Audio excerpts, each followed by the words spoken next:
పవన్ కళ్యాణ్ గారు ఈ కార్యక్రమాలు దీక్షలై చేస్తూ ఉంటారు. ఇప్పుడు మళ్ళీ కొత్తగా మరొకసారి దీక్ష చేపట్టారు. ఇవాళ మంగళగిరిలోని పానకాల స్వామి వారిని దర్శించుకుని అర్చనలు చేయించి ఆ పైన దీక్ష చేపట్టారు.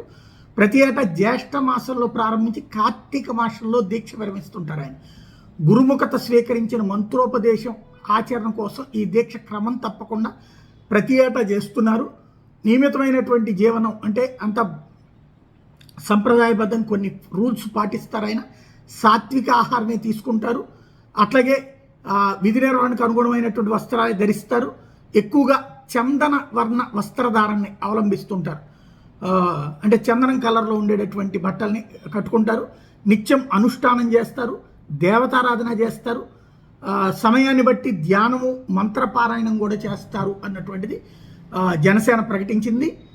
పవన్ కళ్యాణ్ గారు ఇప్పటి నుంచి ఆ కార్యక్రమంలో ఉండబోతూ ఉన్నారు.